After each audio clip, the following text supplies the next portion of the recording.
Hello guys, welcome back to my YouTube channel. Today I have with me a very special guest, Mr. Haran. He is the CEO of Rep and he's working on an exciting new game called Red Sky, for which I'm inviting him over here to talk about it. But before we begin with the conversation, I would like to play the trailer of this game. Please have a look at the trailer. Introducing a spatially immersive experience built on blue sky, red sky. Encounter diverse forms of life, from enigmatic creatures to thriving civilizations, each carrying its own story across the stars. Autonomous agents powered by Alama's generative AI build the cities you imagine and reshape the world as they go. Every creation is anchored to your decentralized identity, and each planet becomes a seed of signals, stories, and community. Hacked a few of your patrol bots. They attack your bots now. Fight AI guards, steal resources, and reverse engineer forgotten machines. Join forces with friends across galaxies, play together, and win as a team. Red Sky isn't just a game, it's a living universe of worlds to build, stories to tell, and legacies to leave behind. So guys, that was the trailer, and here I have Neil with me. So hello Neil, thanks a lot for coming on my channel, and happy to have you over here. Can we have a small introduction about yourself? Yeah, sure. My name is Neil, and I'm the founder of Rep. It's a social network, and what we're trying to do is we're trying to fix free speech on the internet, try to give people a voice. And so this game, Red Sky, is connected to the whole initiative of blending social network with the game and giving people a voice in the metaverse as well as in the real world as well. So Fantastic, fantastic. And guys, I just want to say one thing that, Red Sky is a project wherein we are also helping Neil out with the development side of it. But for the sake of this interview, I'm going to act as a layman and I'm going to talk about it from the third person's perspective on someone who is inquisitive to know about this project.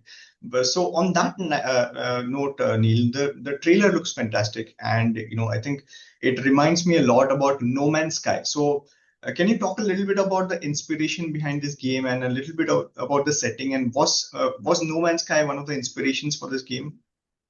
yeah, absolutely. So the original game that we were building is called Robots, and it's a robot building game. It's very much like No Man's Sky, but think about planets where you can go visit alien worlds, and you can also build robots out of little Lego-like parts.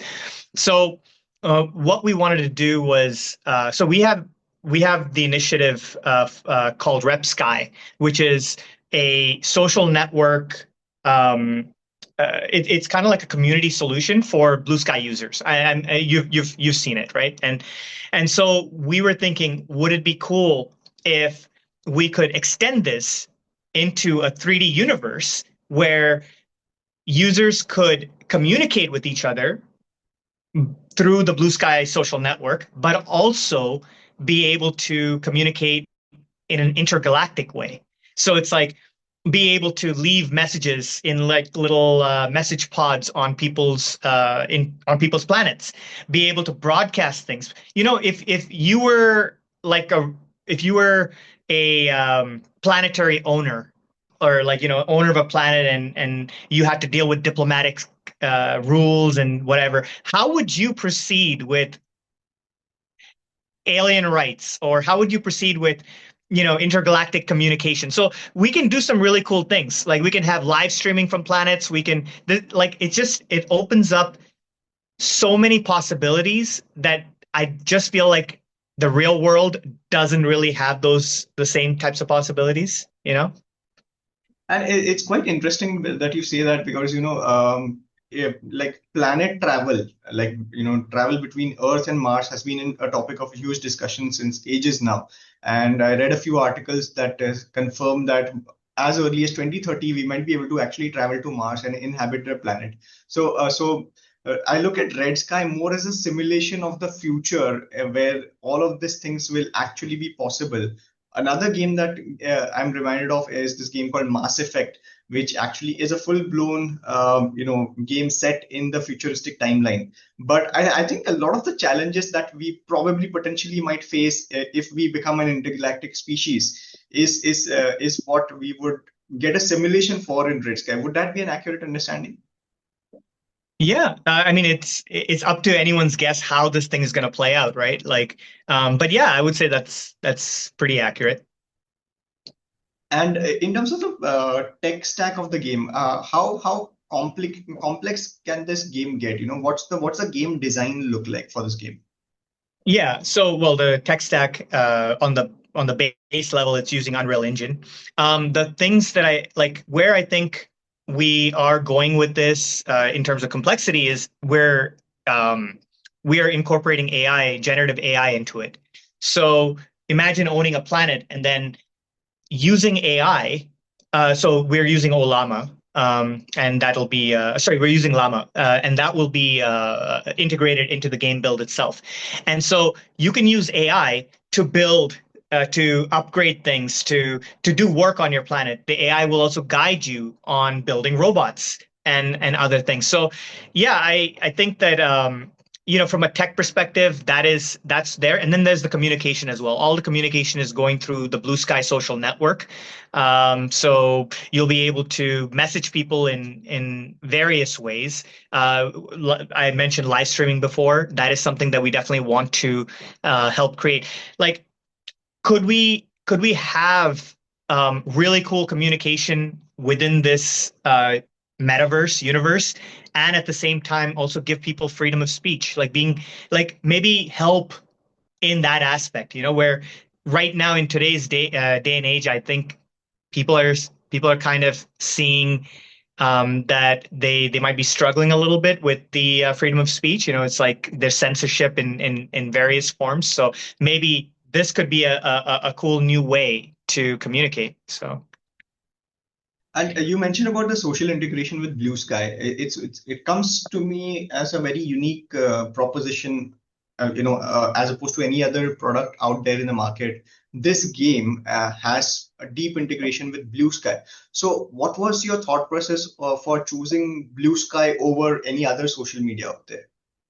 Yeah, so Blue Sky is fully open source, and they have created this thing called the AT protocol, which allows you to build on top of build on top of it and be able to post using it, create posts, interact with other users, even store little data into users' PDS. It's their personal like data server, data store. So yeah, the thing is, because Blue Sky is also going head to head against Twitter, so we kind of thought, okay, well, we like the initiative of what Blue Sky stands for. It's like they are trying to create a more open protocol and hopefully try to lead to the creation of a free speech social network. Now, whether that happens, I'm not sure. That's up to the Blue Sky team, but at least we can come on board and we can say that is what we want to do. We're very much about freedom of speech. And if we can get into the conversation of, between, like, we can get into the conversation with Twitter and Blue Sky and try and present this as kind of another way to communicate, I think it's going to open up more discussions around freedom of speech and just our sovereign rights as people. So yeah, and in terms of the core concept, it looks very fascinating, like hopping around universes. During the development, we connected for a bit, and then you also mentioned that there can be possibilities of integration with other maps of games as well. You mentioned the possibility of actually having Mumbai Gully's map within the Red Sky universe, right? So, can you talk a little bit about the extended possibilities of more such collaborations or integrations, and any potential dialogues that you're actually having right now that can pan out within Red Sky? yeah, so the Mumbai Gullies concept, I was thinking it'd be cool if we could visit a planet and it could be like a doorway to Mumbai Gullies. Like, if you could see on this planet, you could see and interact with Mumbai gullies. It was just a concept. I mean, in terms of tech, it's probably it just probably requires a lot of back and forth between us. But where this game could go as well, because it's a full galaxy. And by the way, like we've got it's a full galaxy with star systems and rings. And whenever you go from one star system to the next, you have to travel through a wormhole, and then you can go to another star system.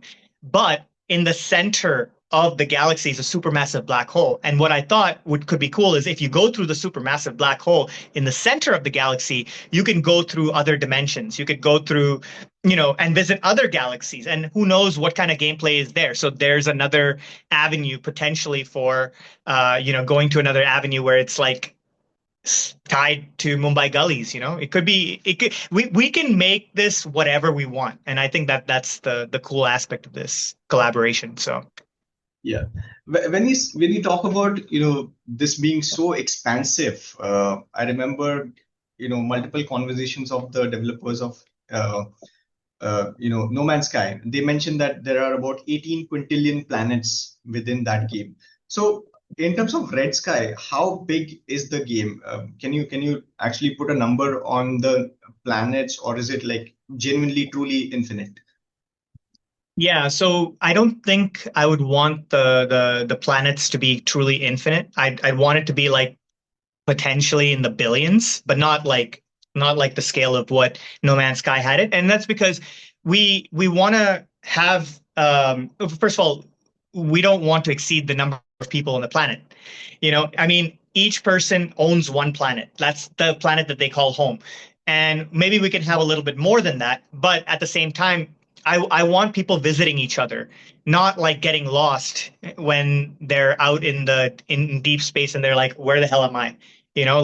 So I think it loses all meaning when you start to get into like a ridiculously high number. And then it's all about the procedural generation, right? So yeah, I think people visiting each other, people establishing trade between each other, trade zones, diplomatic passports, if you will, and maybe even cool things like the star, the sun, within their solar system, they could harness energy from it or whatever, created Dyson spheres. Maybe we could have tier 2 civilizations, tier 3 civilizations. Who knows? People could do all kinds of things. So there are many ways in which we could evolve this thing. But yeah, for a starting bit, I think probably about 8 billion could be good. Okay, all right. So that's a very cool thing, right? So I mean, I never imagined myself owning a planet. It's a very fascinating concept. So what actually inspired you to make this game?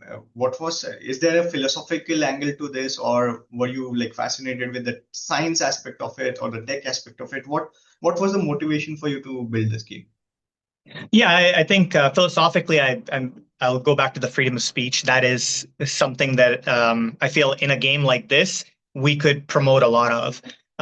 The other thing is I've always been fascinated with this type of game where you could have it's almost like a simulation. It's like, what would you do in a simulation, like if you were a part of it? So simulation theory also fascinates me. Other than that, the last aspect is AI, generative AI. I've wanted to see in games, and I know games are like the newer games are also looking to bring it on board.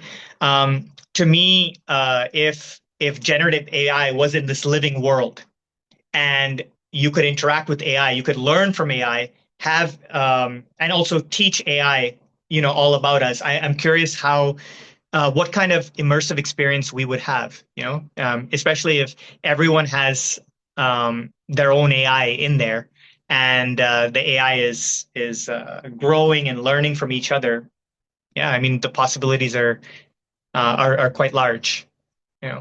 We're truly living in wild times because I've been doing some experiments myself with AI, and some of the things that are possible with AI now were not possible just about a few months ago, which is crazy. It's crazy how fast AI has grown. I'll share some experiments that I was doing. So we also work extensively on Unity game projects and a couple of HTML games and all. and I was experimenting with this software called Cursor AI. And I just give it a simple prompt, make a simple tic-tac-toe game with HTML, all right? And within just, I think it was about 10 seconds, it gave me a fully working HTML5 game without me having to write a single line of code. It did all the job for me. And similarly, it also helped me create a Unity game project without me having to open the Unity game engine itself. So it's quite fascinating how things have progressed so far. So, what are your thoughts on how AI will aid us in the future, and what kind of society are we looking at living in the near future, or even in the long term future? Because a lot of the jobs are going to go obsolete, that are present today. So how should people actually prepare themselves? And in a sense, in that futuristic world, how will Red Sky tie in as a mode of communication potentially? Is there an angle of VR integration? Is there going to be like a metaverse sort of thing that we can think of? Would love to hear your thoughts. Yeah, I mean, there's a lot there. I would say from the VR stuff, that is definitely in the future. It would be very cool to have. From how AI is evolving, it is evolving very fast. And yeah, there's probably going to be job losses, but at the same time, I think that AI is going to be a very integral part of our lives. Like I remember I was just having a conversation with a friend, and we were talking about quantum computing and quantum physics and whatnot. And I just opened up ChatGPT and I had it listen to our conversation, because there were facts that we didn't know, and it was just sitting there listening. And then when we try and like we had it so that if we said something, like to ask it to chime in, then it would do it, and it chimed in with, "You guys are on the right track. This is how that works. This is how that works." And that was really cool, because now you have AI being a part of our discussions, where it's able to lead us, correct us, lead us in on the right path, and aid and really help help be a complementary aspect to our conversations. The coding is going to get better and better. It's going to get to a point where pretty much it can handle like any task you throw at it. And so we're going to see a lot of one-man shops. We're one-person shops, right? We're going to see a lot of people building really cool creative titles. And then, yeah, that's what I think human beings are going to come in, is we're going to come in with the creativity. And so I think there are going to be a lot of founders, a lot of people building all kinds of products. And that's where I see the future, is where people just need to embrace it and start to like utilize it to create concepts, not have this constant worry that AI is going to do everything. Maybe this is just where we're going, but yeah, at the end of the day, I do think that things are going to get pretty weird for everyone. So that all you can do at this point is just deal with it, because Pandora's box is already opened. So we just have to hope that more good will come out of it. So do you think the advancements in AI have been primarily because of why COVID-19 happened? And do you think in a different timeline where COVID-19 wouldn't have happened, things would have been completely different than what they are today? I mean, like the timelines did overlap with each other. You know what? That's a good point. I didn't really think about that. I guess when COVID-19 happened, it did create a lot of distrust between the government and the people, because we were all, forced to be vaccinated, and all kinds of things that happened. And then when people would complain about side effects from vaccinations, their posts were deleted. And a lot of times there was censorship and whatnot. So that even created more distrust with the government. So yeah, I would say that, and then AI coming in, people are going to rely on AI for certain things, but then there's also the freedom of speech. There's also that aspect of things. So I don't know. Yeah, I think that this definitely accelerated things. Yeah. Awesome. And now let's talk a little bit about the product. Is there a way people can try this out, or any particular timelines that you're looking at to go to market, and potentially what would be the platforms on which this will be available? Yeah, so we're looking at around 3 months or so to bring this out to like to a beta mode. And the platforms we're thinking of launching on would, well, first of all, Windows for sure, and we'll try to get it on Mac as well. So for someone who is going to try this out for the very first time, what are some things that people can look forward to inside the experience that are truly unique to this game? Yeah, so owning a planet and connecting your Blue Sky account to the planet, and then you see your posts from your profile show up in this tower with these screens. And so now, so that would be like one aspect, is that now you're kind of taking the real world, your real world posts, and you're seeing it in the planet, and then you can go visit other planets. The some of the unique aspects would also be around robot building machines, building fixing broken machines that happen to be on your planet, and yeah, collecting. Those would be probably the unique aspects. Everything else from there, it's going to be simple for you to get into, but I think it's going to be a journey as we also put in new features as well. So. Yeah, on the topic of those two features that you just mentioned, you're also working on a separate browser as well as a plugin that ties into Blue Sky, and it basically converts any web page into a conversation that gets linked into Blue Sky, right? So, first question is about the browser. Can you talk a little bit about the browser, and then I will have a follow-on question for the plugin. Yeah, sure. So the browser is called Rep.Sky, and you can download the app on iPhone or Android. And what it is it's just a normal browser. We built it on the Brave browser, so it's a Chrome-based browser. And then there's a little butterfly icon at the top right.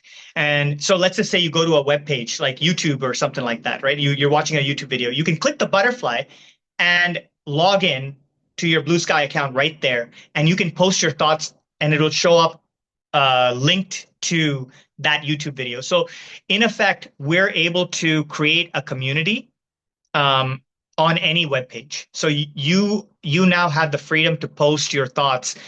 Like, even it could be a video response to a video right there.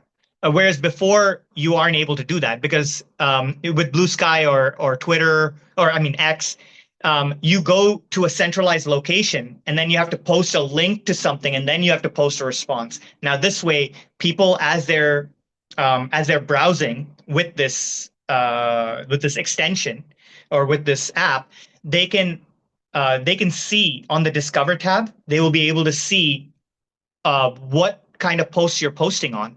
So, say for example, you found a science article and you posted your thoughts, maybe even with a video, on that science article.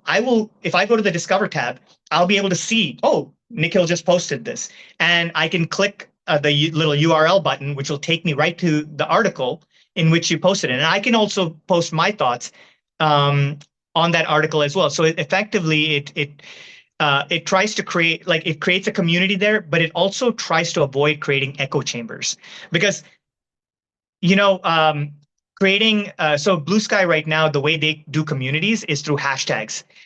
Hashtag science, fine, that could work. But hashtag I hate Trump, that's an echo chamber, right? Like, it's so this way you get to have a lot of different types of viewpoints, and you have it in a way in which it's very, very hard to censor. Also, the last point that I want to make is that when you do something like this, it makes it very, very difficult for the algorithm to apply. So now, you know how the algorithm works, right? It's like you can post something, even if you have 1,000 followers, it doesn't mean that 1,000 followers will see your post. But when everything is broken up so that the posts are on individual web pages, you don't have a need for that algorithm anymore. Yeah, it's quite a neat utility as well. The first time you mentioned to me, I was like, I'll give it a shot, and then I started using it more and more, and it made a lot of sense, because I was then looking at a video, and instead of commenting on YouTube, and my comment stays on YouTube, I just dropped a comment on, this utility via this utility, and it linked directly to my Blue Sky. So for those of you who are watching this video, I'm going to leave all the links in the description for, RepSky browser, RepSky, Chrome utility, as well as do sign up on Blue Sky. I've been active on Blue Sky recently. It's a fun platform to be on. About 36 million users already on Blue Sky, right? Yeah, So like I talked about 37 now. So yeah. yeah, Neil is also on there. So follow us over there on Blue Sky, and we'll keep you posted about how the progress goes on Red Sky. So Neil, I think that is the entire lineup of questioning that I had from my side about your product. Any parting thoughts? Any other things that you want to talk about related to Rep Sky or Red Sky or anything for that matter? No, just that I'm pretty excited for everyone to come on this journey with us, and let's see what cool things we can make from this, right? Like the whole overall goal is, can we improve can we improve communication over the internet? Can we stop censorship? Can we help create communities where there's a diverse point of views from all sorts of people, So and can we help grow this in India? It would make me so happy if we could grow this kind of a communication platform in India, where I feel like there would be a a wealth of opinions. There would be a wealth of opinions about all kinds of topics. So Yeah, absolutely. And is there any sort of a wait list or something that people can register themselves for? I'll leave that link in the description as well, but I would like for you to talk about it as well. yeah, so the for the Steam game, there'll be a wish list. It's not out yet, so it'll be the wish list will be out pretty soon, probably early next week. Okay, fantastic. So, guys, I'm going to leave all the links over here updated. Whenever the Steam page goes up, I will update the description as well.